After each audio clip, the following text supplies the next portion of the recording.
Hi friends, welcome back. We are discussing Ancillary Physics 3, Electricity and Electronics. Today we are seeing lecture number 3. In the last lecture, we have defined what is Gauss law. During the last lecture, we have discussed what is Gauss law. So Gauss law that states that the electric flux of an electric field enclosed by the circle is the product of 1 by epsilon naught and the charge enclosed within the circle. That's what we have seen. That is, see, if you have a surface, right? If there is a charge q inside the surface, then the electric field comes out of the surface is equal to pi, that is equal to 1 by epsilon naught times the charge present within this enclosed surface. That is what we have seen as Gauss law. And this Gauss law can also be explained if there are multiple charges instead of one charge. If there are q of charges there, then we can rewrite this as pi, which is equal to 1 by epsilon naught summation of qi, where I running from 1 to n. So algebraic sum superposition principle applies here. So this is how we have defined Gauss law, and we have seen the proof for Gauss law by considering a unit point charge enclosed within the surface. Then we have calculated, right, the field outside the circle. Then so we for the proof, what we have did, we have considered a point charge inside the surface, and we have calculated the flux, a small flux at an unit surface ds over the surface. Then we have expanded for the entire surface. We have calculated flux phi over the surface, entire surface. Then we bring out this charge outside. We bring the charge outside. So charge is placed outside the closed surface. Then we have calculated the flux, and we inferred that the charge which is present within this surface only contributing for the flux over the surface, but the charge present outside will not contribute for the flux over the surface. This is what we have discussed, and we have also discussed the differential form of the Gauss law as del dot E, which is equal to rho by epsilon naught, where rho is the charge density, that is charge present in a unit volume. So this is the Gauss law originally defined, and this is the Gauss law equation when the number of charges are greater than 1, which is present in an enclosed surface. This is the differential form of the Gauss law. So these are the things that we have discussed.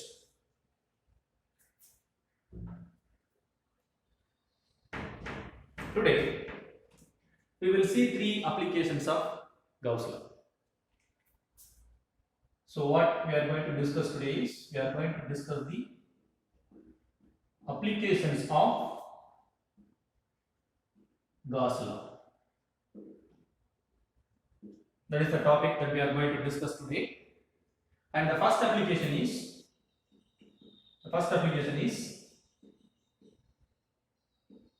electric field due to the uniformly charged sphere.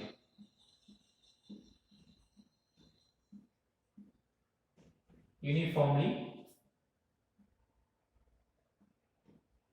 charged sphere. If you remember what we have discussed in the previous class, we have derived the differential form of Gauss law with the assumption that the charge is distributed uniformly in a sphere. Rather than for the original definition of Gauss law, we consider a point charge q which is enclosed within a surface. But here what we did, under the surface of a sphere, the charge is uniformly distributed. If we consider a football, from the center to the entire surface, the charge is uniformly distributed. For that case, we have derived the differential form of Gauss laws, del dot E, right? Divergence of electric field, which is equal to rho by epsilon naught, where epsilon naught is the, let me recall, permittivity of the free space that has the value 8.854 into 10 power minus 12. Hope you remember. Fine. Now what we have to calculate, we have to now try to understand is electric field due to the uniformly charged sphere. So if we consider a charged sphere, say for example, let us consider this is a charged sphere. It is uniformly charged with the charge plus q.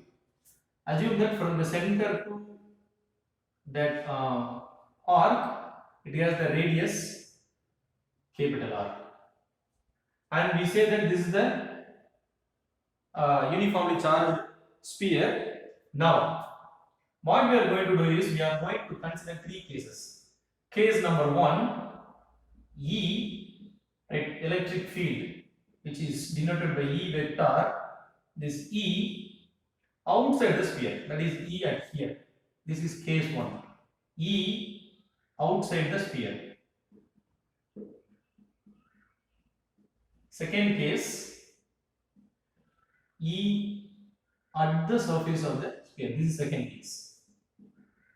E at the surface of the sphere. And third case, we consider electric field a point within the sphere. So third case, E within the sphere. Okay? Let us consider the first case, that is electric field outside the sphere.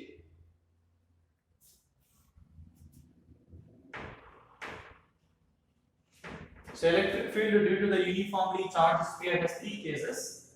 Case 1, let's see. Case 1, electric field outside the sphere.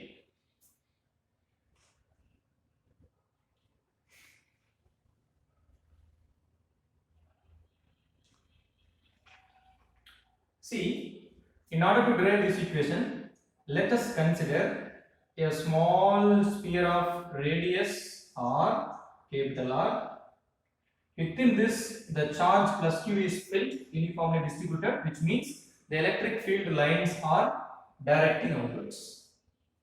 Now let us consider another sphere outside.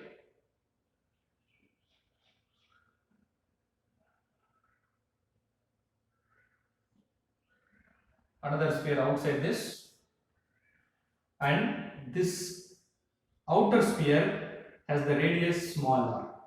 Okay, this is the point P. So this is point O to P. The radius is small r. Right. So in this sphere, the electric field lines are directing outwards. Right. In all directions it is directing outwards, as we have considered it is a positive charge. Now let us consider a small surface in the outer sphere that we denote as ds. See, this surface is in such a way that the normal of the surface, that is, let me recall, see, if this is the surface, if we consider normal, a perpendicular. So this is the surface plane, then if you consider normal, right, this normal to this surface, here this is the surface and the normal is directed towards the direction of the electric field. Towards the direction of the electric field. And this is the case. This is the situation that we assume to derive electric field outside the sphere. In that case, this flux within this small surface area that we can define d phi, that is equal to E vector dot ds vector. Now this you can write E ds cos theta, but theta is 0, so cos 0 1 it becomes E ds. And if you want to calculate the flux through the entire surface, you have to integrate on both sides. This becomes E ds. Okay, but you see now integral of ds, that will give you the total surface of the sphere that we have considered. Okay, total surface of the sphere. Now what is the formula for surface area of the sphere? Surface area of the sphere can be written as, what is that? Total surface area capital S, which is 4 pi r square. This is the total surface area. In that case, if you write the equation for the flux through the entire surface area, that becomes E times 4 pi r square. Let's number it for the convenience. If you require, this is equation 1, this is equation 2, and this may be equation 3. Fine. Now, according to Gauss law, what you can write? Gauss law states that this one. According to Gauss law, you can write, I'm sorry, this is not pi, this should be q. According to Gauss law, you can write pi is equal to q by epsilon naught. This is equation 4. So left hand side, both side pi is there, so that you can compare the right hand side as equal, so that E 4 pi r square, that is equal to q by epsilon naught. And if you rewrite this equation for electric field E, this becomes 1 by 4 pi epsilon naught q by r square. Okay, this is the equation for electric field E when the charge is uniformly distributed sphere, and if you calculate the electric field outside the sphere. See, let me emphasize one thing, that pi is a constant, epsilon naught is a constant, this q is fixed, it is a uniformly charged sphere, so that in this case, this electric field E is inversely proportional to the square of the radius, right? So this we can write equation number 5, right? Now let me write here for the case 1, E outside the sphere, what is that? E is equal to, we can write, let's write case 1 E out, which is equal to 1 by 4 pi epsilon naught q by r square. Let's keep it. So this is the case. Let me recall what we have done. We have calculated the electric field due to the uniformly charged sphere. When we calculate electric field outside the charged sphere, we obtain this equation. For that purpose, we consider a sphere of radius capital R, and this sphere has the charge which is uniformly distributed, whose value is plus q. As it is plus q, the flux, the direction of the flux component, the electric field lines will direct outward. It is coming out of it, and we have considered an imaginary surface over, right, over this charged sphere, and this surface we denote as Gaussian surface. So this is the Gaussian surface, In that, the total surface area is capital S. Let us consider a small surface area ds. We have considered in such a way that the normal of the small surface area ds is in parallel with the electric field vector E vector. So that the component of the dx vector ds and E vector both are traveling in same direction. That is the assumption. Now, according to the equation for the electric flux, the flux in this small surface is d phi, which is E vector into ds vector, where you can rewrite this as eds cos theta, but theta is equal to 0, so that this becomes eds. And if you want the flux for the entire Gaussian surface, you have to integrate it. Surface integral, closed surface integral eds, and E is a field. Integral of ds will give you the surface area capital S. The formula for the surface area of the sphere is 4 pi r square, so that pi becomes 4 pi r square. But according to Gauss law, pi, electric flux of an electric field E, right, is the product electric field E of a charge enclosed by the sphere is equal to the product of the 1 by epsilon naught and the charge enclosed within that sphere. That is what pi is equal to q by epsilon naught. Now pi, we have estimated that E 4 pi r square. So E 4 pi r square is equal to q by epsilon naught. You can rewrite this equation for E is equal to 1 by 4 pi epsilon naught into q by r square. So E proportional to 1 by r square. This is the first case, that is what we have written here. And the second case, if we calculate the electric field instead of here, let us calculate at the surface of the sphere. So in that case, case 2,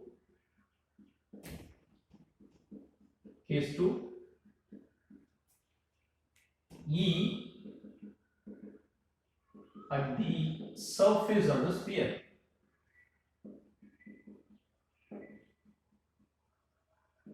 So at the surface, R becomes capital R. So we are not going to do any new calculations. You can replace this R with capital R. Why? Because this length is smaller. But what we are going to calculate, in the first case we have calculated the electric field in the surface. Now this surface is linked to the surface of the sphere. Surface of the sphere of uniform charge. So now you have to calculate the electric field in this surface, which has the radius capital R. This is smaller, this is capital R. So you can replace this equation with capital R alone. So that this equation becomes E, that is equal to 1 by 4 pi epsilon naught q by r square. It's q by r square. So you can write the second case as E on the sphere. Okay, E on the surface. So let's write E on the surface is 1 by 4 pi epsilon naught q by r square. Surface of the charged sphere is this. And third case, we consider an imaginary surface within the uniform charged sphere. Case 3. What is that? Our initial assumption is we have a sphere of radius capital R and it has the charge Q which is uniformly distributed. Now we have to consider a sphere which is present inside this charge sphere. Now this radius is small r and this point we consider as P prime. We consider this point as P prime. Now the total charge within this sphere of radius small r, if you write, so the total charge within the sphere of radius r what it will be, this we can write as q prime, which is nothing but charge density multiplied by volume. So let us define charge density as rho, and volume, what is the formula for volume of the sphere? 4 by 3 pi r cube. R is small r, so that 4 by 3 pi r cube. Fine. Then what is charge density? The formula for charge density, rho, which is equal to, it is charge per unit volume. This tells you charge per unit volume. Okay. Here, charge for the sphere of radius capital R, the charge is q, which is plus q, which is uniformly distributed. So in that case, you can define charge as plus q. So you don't need not mention plus. If it is minus, you have to mention minus, or it's okay. Unit volume. Let us consider this capital R is unit volume. So that formula for unit volume is 4 by 3 pi capital R cube. This is rho. So now this is equation 1, this is equation 2. Now you can substitute this rho into this equation. So you would have q prime, which is equal to q by 4 by 3 pi r cube multiplied by 4 by 3 pi small r cube. So 4 by 3 will cancel out, pi and pi will cancel out. What is remaining? So what's remaining will be q prime, that is equal to q r cube by r cube. So this is equation number 3.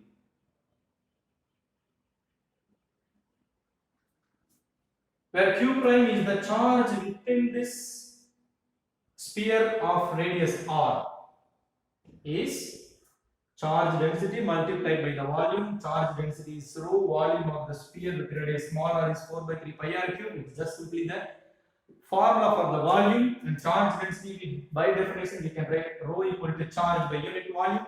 We consider the original sphere, uniformly charge distributed sphere, as now charge by unit volume. In that case, q by 4 by 3 pi capital R cube. If we substitute this rho here, we will end up with q prime is equal to q r cube by capital R cube. See, now this charge sphere is filled with positive, so that in all direction these electric field lines are directed outwards. Electric field lines are directed outwards. So in that case, at the surface R, in this surface, you can write the electric flux, that is outward flux. So you can write the outward flux at R. You can write the outward flux at R as pi, which is equal to surface of E ds, where you can write E surface of ds. Okay, but this is nothing but, we have already told that it will give you the surface, so that you can write this becomes E into 4 pi r square as pi. This is the equation, this is the expression for pi, right? Okay, fine. According to Gauss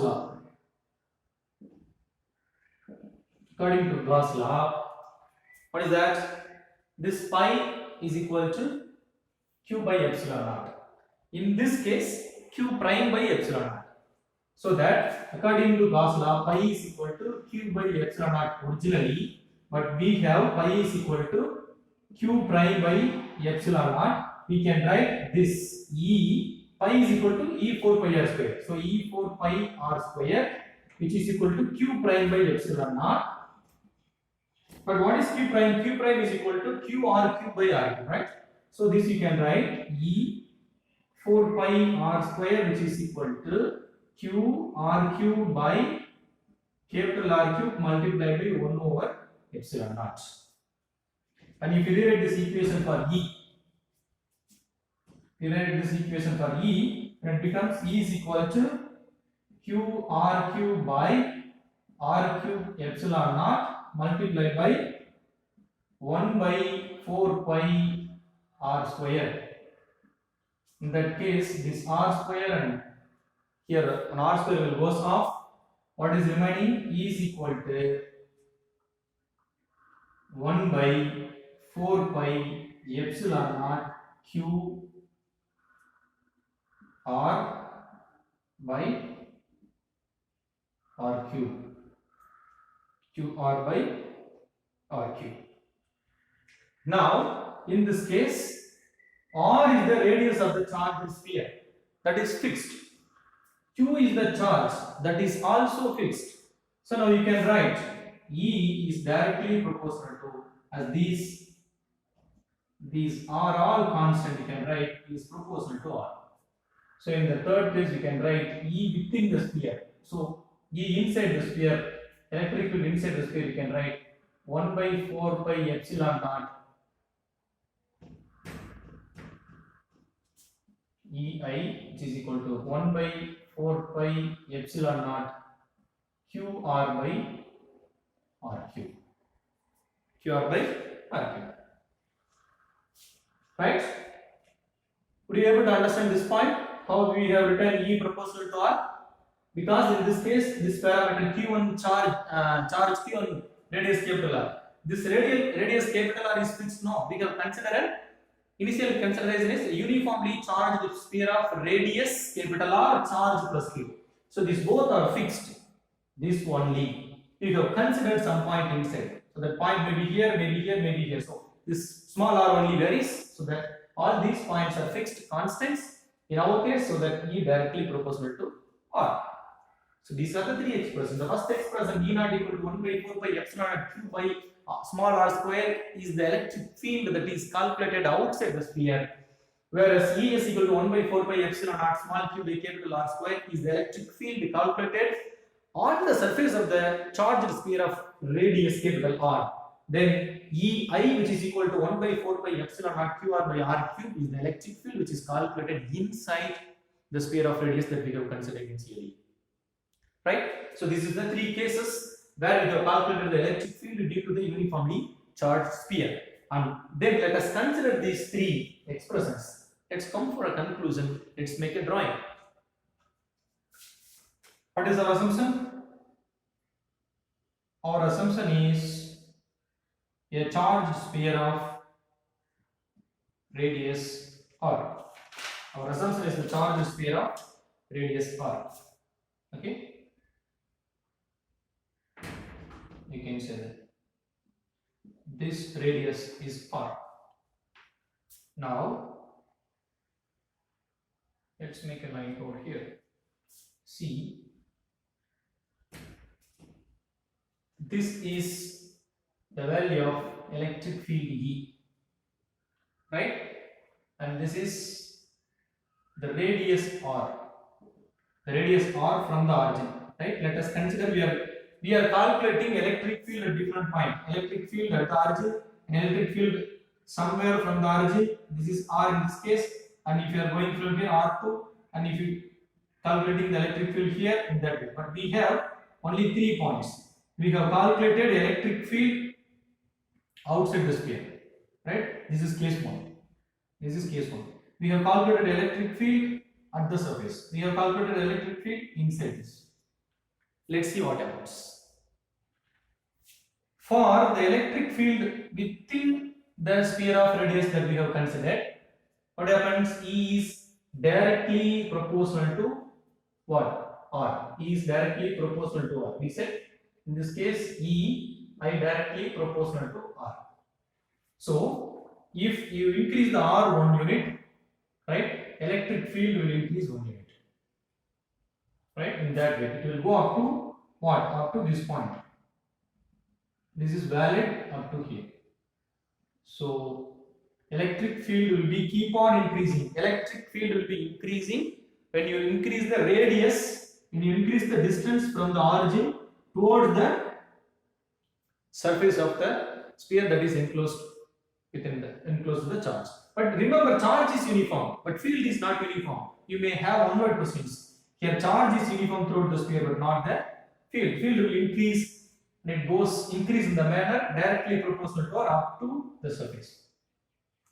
Right? So at the surface, right? ES at the surface, electric field and what is the relation? Radius as inversely proportional to at the surface. And what happens beyond the surface, right?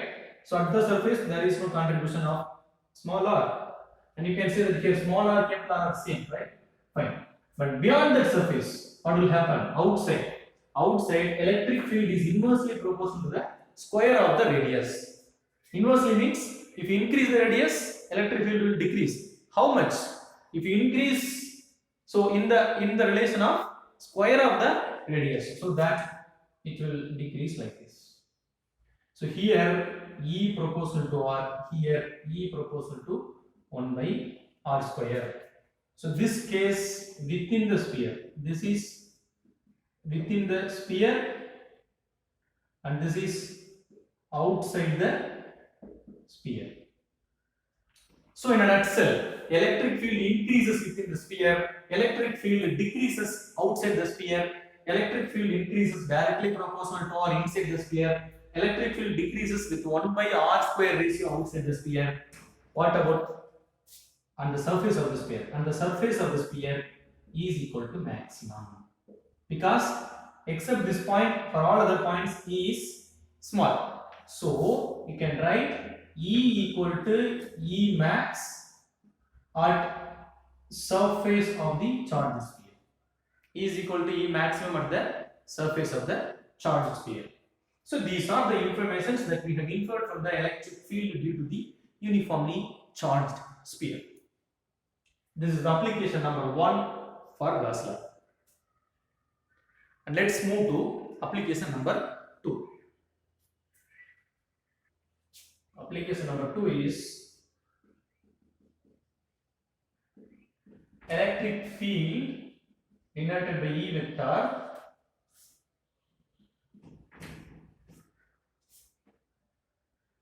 due to an infinite plane of charge. Okay. What is plane? This board is a two-dimensional plane. Let us consider. See, this board has the length of 4 feet, height of 3 feet. Suppose if the length is infinity and height is also infinity, then it is infinite plane on x and y, and z direction is 0, right? We consider one such infinite plane of sheet, right? Infinite plane sheet.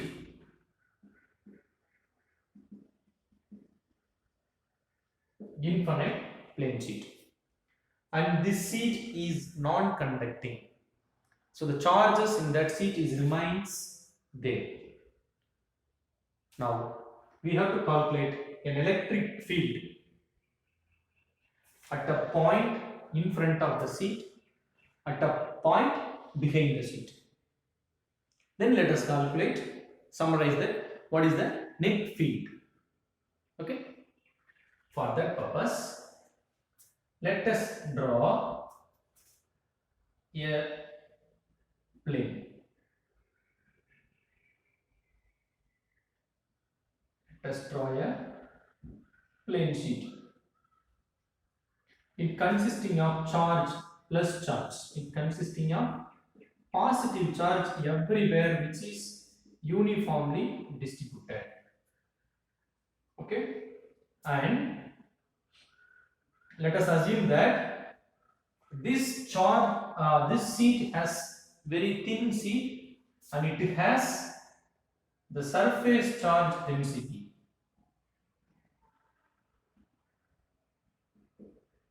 Surface charge density sigma. If you consider charge density per unit volume, that is rho. This is for 2 dimensions, so surface charge density sigma, that is equal to charge per unit surface. The definition for surface charge is charge per unit surface. In the previous case, we said sigma is equal, rho is equal to charge per unit volume. That is charge density in 3 dimensions. Here, this is charge density in 2 dimensions. So, surface charge density sigma, which is equal to charge per unit surface. Now, we have to, so for this sheet, and this is the infrared plane sheet, but we have limited for a small area. Okay, so we have a finite size. Now we have to calculate E this side and we have to calculate E that side. Front side, back side. For that, let us consider a small circular surface here. Let us assume that the area is A, right? So its extension to right side will form point B. So this becomes a cylinder. Similarly, its extension on left side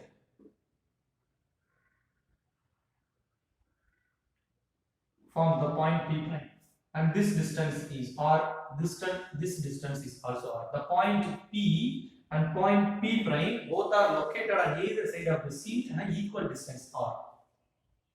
Right? And this is the positive charge sheet.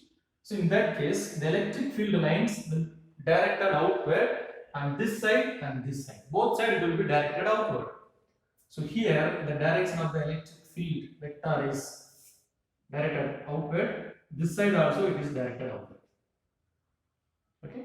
If there are electric field lines, you can calculate flux. See, we have assumed a cylinder which is passing through this sheet. Now, you can calculate electric field for this surface, also for this curved surface.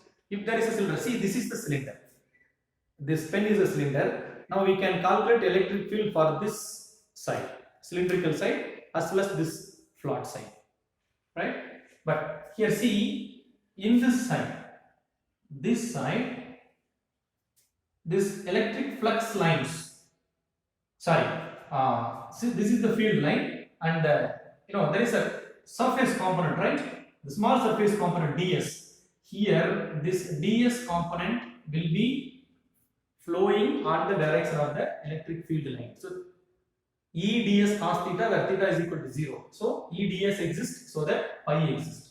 Whereas if you consider a small surface over here, that is, if this is the case, here, right? This is the case. I am taking this out. Now, so this is in this direction electric field lines are going. If you consider a surface on the top, then you have to draw a plane like this. That plane will be like this. So you have to put like this. And the normal to the plane will be going like this. Right? So in that case, here the normal will go like this and the electric field line will go like this. So this is E vector. This is the normal of the surface component ds vector. So angle between them is 90 degree. E ds cos theta. Theta 90 degree becomes 0. So E ds becomes 0. So pi is 0. So for this cylinder, electric field component, the flux will be calculated for this surface and for this surface, not for the curved cylindrical outer surface. Curved cylindrical outer surface is, the flux is 0, the flux is present only for the sides. Fine, what is that? Right, how to calculate that? If you want to calculate flux here, we can write phi, which is equal to E dot ds vector. It is a small area, right? E dot ds vector. So that, and if you write E cos theta, E dot ds cos theta, where theta equal to 0 degrees, so it becomes E dot ds. This is for this side. Similarly, there is another surface this side. So that you can write plus E dot ds. Okay? Of course, sorry, I missed this one, surface integral, right? Because we have considered only small area. So that if you want the flux for the entire surface, you have to take surface integral, right? If you write d phi, let me clarify this. You may not be confused. See, if you calculate flux only for this small surface area, you have to put d phi equal to E dot ds. So E ds cos theta. If you want this flux for entire surface, suppose if you increase this for the throughout this C, then you have to put this side integral. So this side also you can put integral. Integral of d phi becomes phi, right? This is for one side, and there is another side. So you have to put this is also surface integral. But in this case, it is a C. So if you expand this circular small surface area into entire thing, it become an area, not a circular area. It become an area of square area. See, right? So that E dot, this case what you will get? You will get 2 times surface integral of E dot ds. But this you can write E. You can write like this: 2E integral of ds. But this ds becomes area of a square, so that this becomes A, 2 times EA. In the earlier cases, we have written it as S because it is a closed surface, but here it is 2-dimensional surface of square, so we can put it as area component A. So this is fine. Okay, this is fine.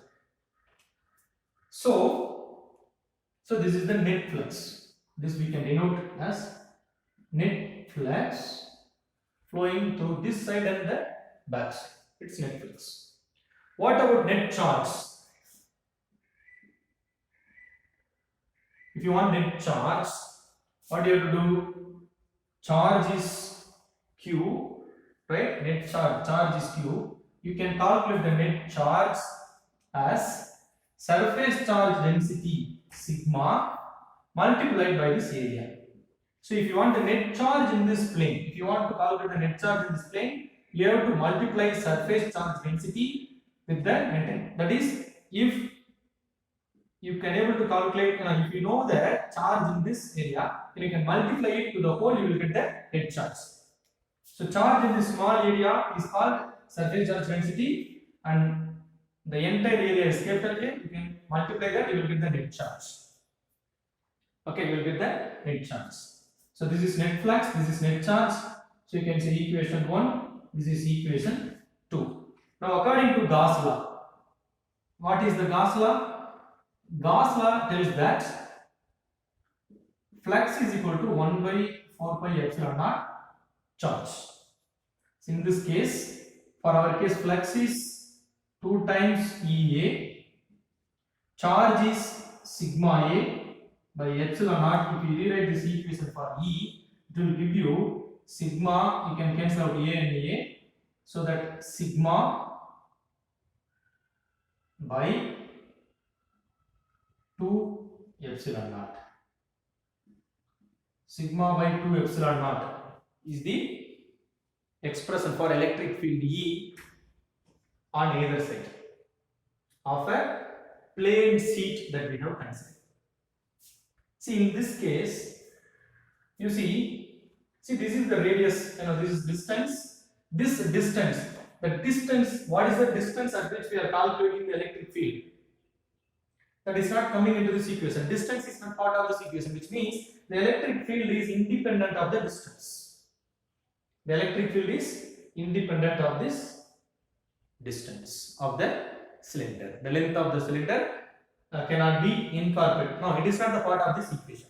So, electric field due to an infinite plane sheet of charge is equal to E sigma by 2 epsilon naught, where sigma is the surface charge density and epsilon naught as usual, the permittivity of the free space, that is equal to 8.854 into 10 to the minus 12. I repeat again and again, it may also be asked in the question, as well as it is one important constant in the electricity. This is application number 2. What is that? We have calculated electric field net, infinite plane sheet. Remember, this is not a conductor, it's a non-conducting sheet. Now what we are going to consider next is, we consider the cylinder. So now we have considered the sheet has the charge. Now we assume that the cylinder has the charge which is moved. Now we are going to see how the electric field outside the cylinder will appear. What is the mathematical equation?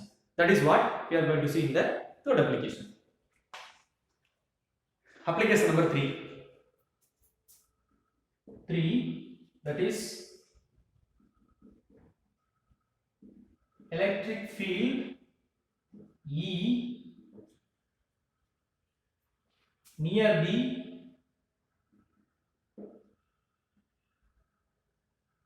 charged conducting cylinder.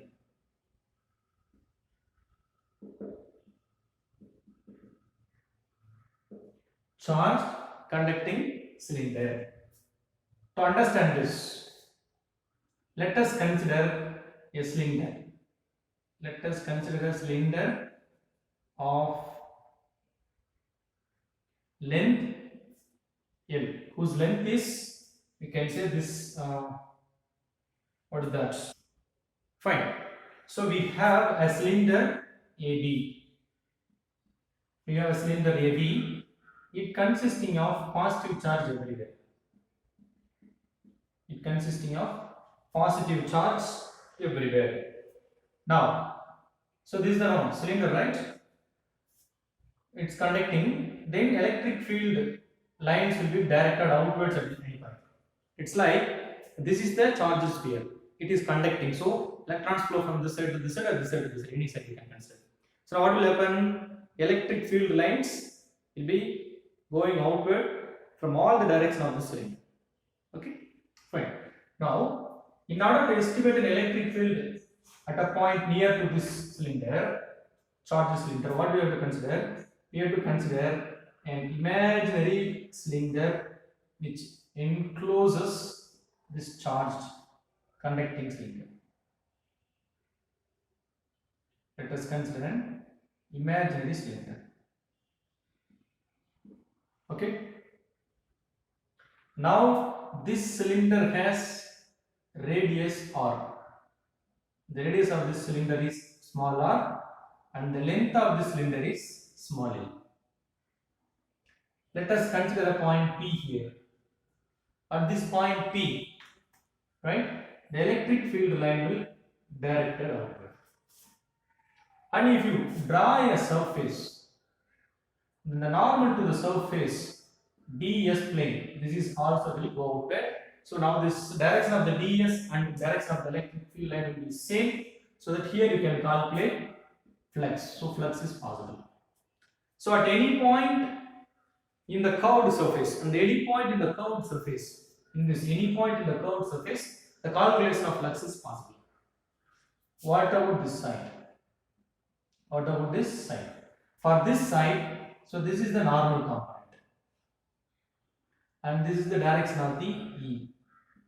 So it has 90 degree. So there is no possibility of calculating electric flux. Similarly, this side, this is the direction of the component ds. This is the direction of E vector. So here it is 90 degree. So here also pi is 0. Here also electric plus pi is equal to 0. So the electric plus pi can be calculated only for the curved surface of the imaginary cylinder that we have considered. So in that case, if you consider small surface area, then you can calculate d phi, which is E vector dot ds vector, or you can write E ds cos theta, where cos theta equal to 0, you can simply write E ds. If you want the flux for the entire surface, entire curved surface, what you write, you have to take the surface integral of E dot ds.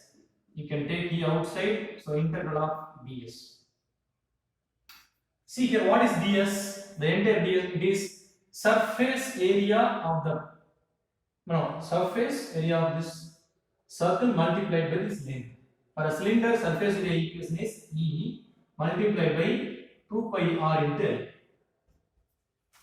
Surface area of the plane of circle, which is 2 pi r, and for a cylinder you have to multiply its height or length L. So 2 pi r into L.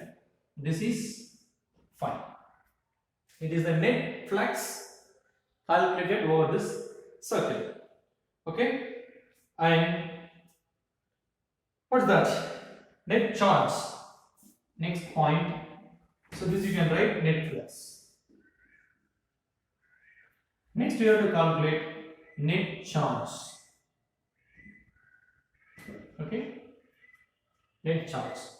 In this case, if you want to calculate the net charge Q, you have to multiply, right? You have to multiply net charge. If you want net charge Q, if you assume that, so this cylinder consisting of the charge Q prepared, which means Q is the charge per unit length. If you want the net charge, you have to multiply charge per unit length multiplied by total length.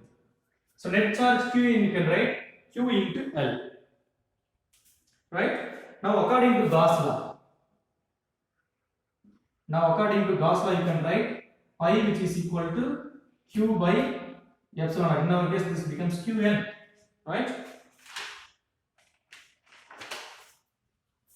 Equation for pi is 2 pi R L multiplied by E, which is equal to Qn by, what is Qn? Qn is Q into L.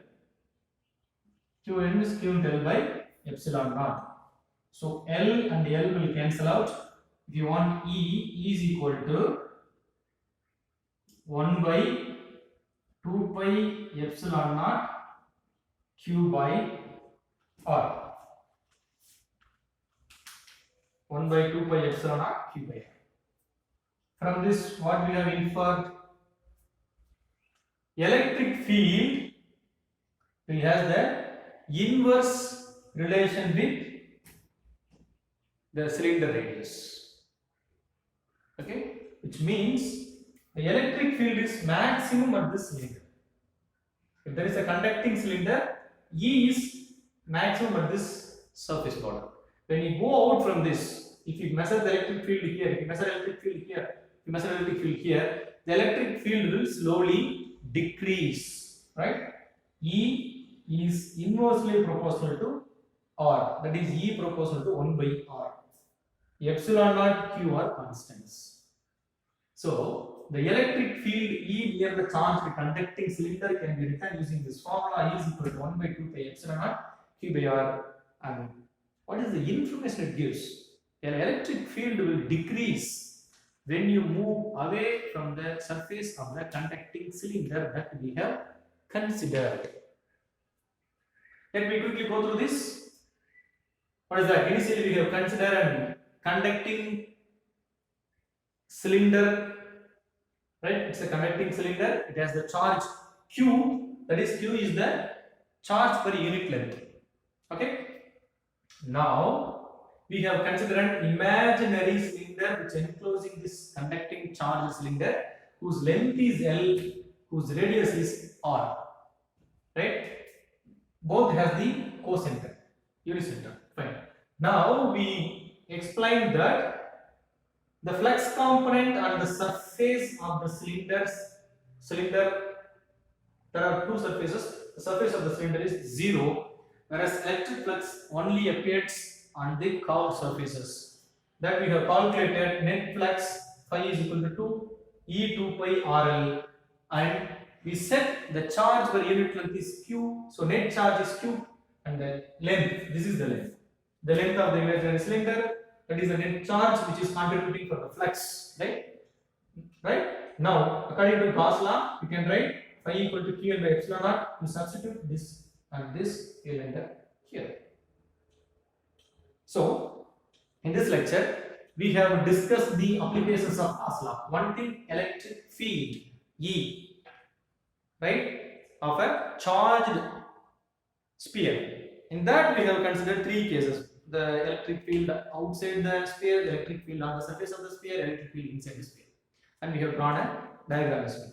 Under the second application, electric field E of a non-conducting plane sheet, non-conducting infinite plane sheet of charge, that we have derived. And last one, the electric field near the charged conducting cylinder, that we have discussed. These are about the applications of Gauss law. And the next class we will continue Coulomb's theorem. Until then, be safe. Bye.